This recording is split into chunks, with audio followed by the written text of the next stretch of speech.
Hello guys, my name is Eric, and in this video I'll be talking about access control for security guards in an industrial setting, so warehouses, factories, or anything like that. A lot of what I'm going to be talking about here actually applies to commercial and also residential security, but that's going to be for another video. So access control mainly means letting people who are supposed to be inside, go inside, and the people who are not supposed to be, going inside, then you need to stop them and verify them. Also, it has to do with not letting people who are inside, like employees, take things away as well.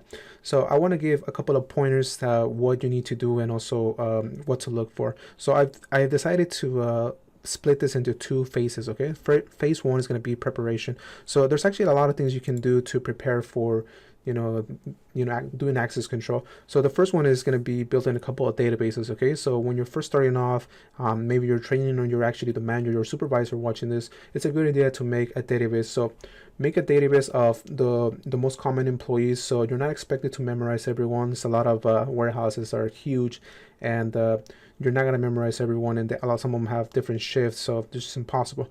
But you are expected to memorize the supervisors and managers. So try to see what time, what cars they have, how they look like, and keep them in the list, the first and last name, their department, who are you supposed to call depending on what something happens. So for example, the supervisor for maintenance, that you can call that person in case something breaks, or somebody like a contractor comes in, and then you'll be able to contact them in order to verify if this person actually belongs in there.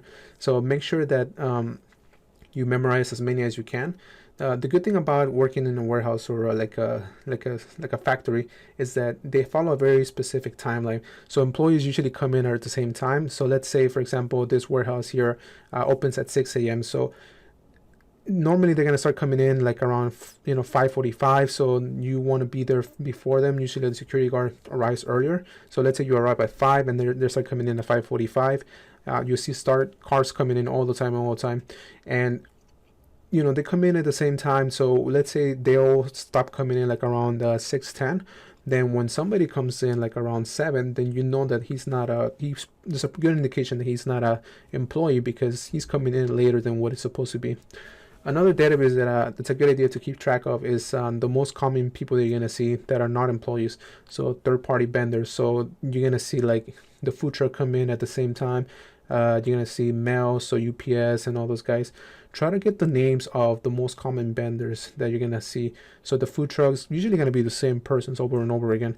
The mail, you might have different people, so just write them in the visitor log, just UPS or FedEx or whatever. And contractors, that's an important one as well. So that's why I'm telling you, make a list of the people who are in departments. And also some people like to have agency workers, and that's a big problem. You have to verify the agency workers as well. So try to talk with your manager or HR to contact the agency beforehand and let them know which new agency workers are going to come in. That way you have a list the next day, who are you going to expect and how many people. They usually know who is going to come the next day. And third, I want you to build a database of the people who don't belong in there. Well, this is just kind of like, keep in mind the people who don't belong in there. So obviously salespeople who don't have an appointment, and that's why you need to have a database of the people who you're going to contact. That way you know if they actually have an appointment, because sometimes they do. And people who employees who got recently fired, so keep track of those. I like to keep track of them in a program known as Airtable. So if your department can, take a picture of them before they leave, or better yet, during the orientation, if you're the manager or supervisor, sit down with them and everyone just write down, take a picture of them, even with your phone, and then upload them to Airtable. And that way, when you have the application, then you can look at their faces. So when they depart, security guards actually know what they look like. Otherwise, there's just no way to know. And in my experience, employees that recently got departed, they don't come in after a certain amount of time, so they're more likely to come in within the week they got fired, and after that it's just like super rare that you actually see them again. So just try to memorize them for at least the first week, and then after that you can almost ignore them a little bit. So another thing I want to say is that try to also build a list of the cars that people drive. Normally they have very specific parkings. The managers try to park in the front, and then the general laborers usually just park wherever there's parking. So if you have assigned parkings, then try to keep that in mind. usually they come in, and then you'll see what cars they come in, and based on that you're able to identify if this person actually belongs in there. So let's say, for example, in this particular warehouse in here, I have these two parkings here that are reserved, number 1 and number 2, and I know for a fact that this car over here usually parks over here. Then I know that if someone else comes in here and it's not the same car, then that's a good indication that that person is not supposed to be in there, and that's when you will approach them. A lot of times you know they want you to be in the front, but sometimes you're the only security officer, or sometimes you're doing too much, you can't be in there at the same time, at all. So sometimes they go past you, there's just no other way to do it, so you're just gonna have to approach them. It's just best to know what's normal, see what cars are supposed to park in that location, see who's supposed to come in at what time. That way, when you see something that's out of the ordinary, then that's when you know that you might have somebody to you need to approach. Okay, so phase 2. Now we have already done the preparation. We already know where the people that we're supposed to let in, the employees. We already have a database of the employees, of the managers, the people who are not supposed to let in, of the people who are the common vendors, the contractors, and you have a contact list so you can verify them. So this is part 2, the phase 2. It's kind of like the actual procedures. So let's say everybody's already settled in, and we have this car coming in here. It's already, let's say the factory comes in at 6 a.m. and this guy's coming in at 7. So I should be worried already that this guy is not an employee, right? So I see him come in, and then he gives me a name, tell him, hello, may I help you? He says, yeah, I just want to drop off some things. And then the first thing you need to do is, okay, you have a contact name. So that's how you're going to verify people, okay? They need a contact name. So regardless if they go in or not, get your visitor log, write in the first and last name, their company name. A lot of trucks have, the company name that's out of the truck, but then they could also give it to you, and then they have a contact name. If they have no contact name, then you can't let them in. That's basically the way you're going to verify them. If they have a contact name, then let's say it's a contractor, and they say, oh yeah, we're here to install some new servers. Go ahead and call the IT department, and that person is going to verify whether or not they actually belong in there, because if you just let them in, then you're in trouble. So let's say it's starting to be like 6 a.m. and you see this guy over here in red. Workers normally, they do have uniforms or they have safety vests. If depending on how big the department is, then they will have different color vests. So I know that a lot of locations have general labor. They have like the regular orange vest and the regular yellow safety vest. Securities are also supposed to have a safety vest. So you'll recognize them when they're walking, and they're usually going to be walking in within the safety lanes. So for example, this worker here is coming over here. He walks like this, and he's walking within the safety lanes. And that's a good indication that that person actually belongs in there. I see him from a distance. I know he's wearing, let's say, the company policy is to be wearing all black. So I see him from a distance. I see that he's wearing all black. I see that he's wearing a safety vest and that he's wearing work boots. Then I can pretty much almost assume that he's working here.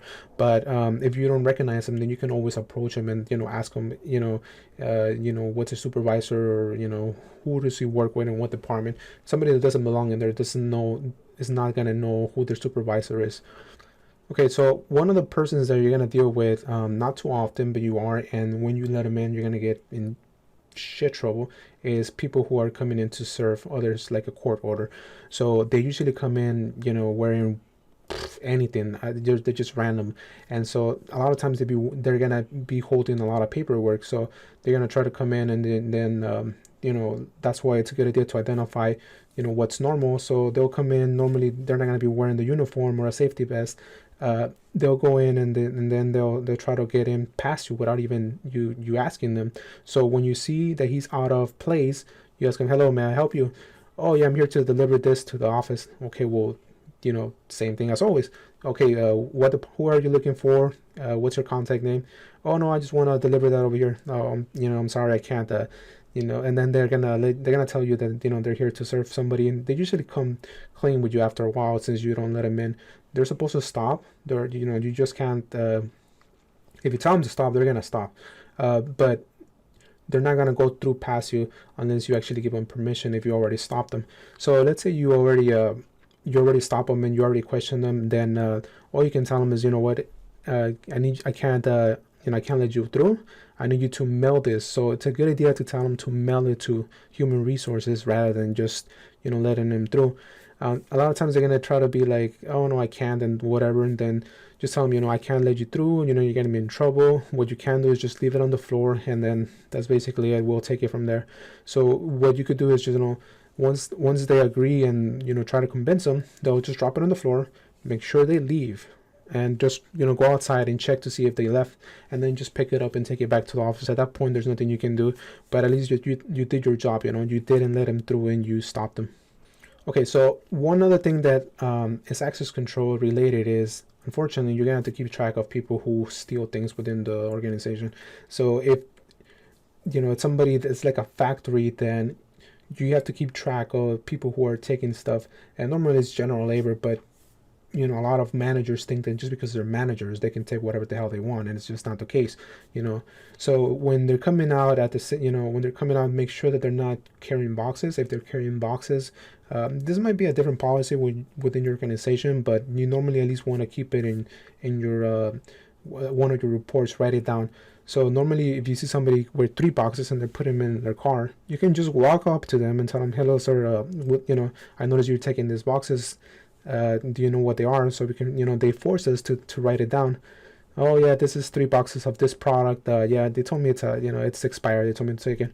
All right, fine. What's your name, sir? Write it down, first and last name, and then if you can, write down how many boxes and what they're taking, and then you can verify with your manager or some other department, because stealing is a huge problem within the organizations, and believe it or not, it's such a big problem that they lose thousands and thousands of dollars. So they're gonna blame it on you if you don't take the initiative.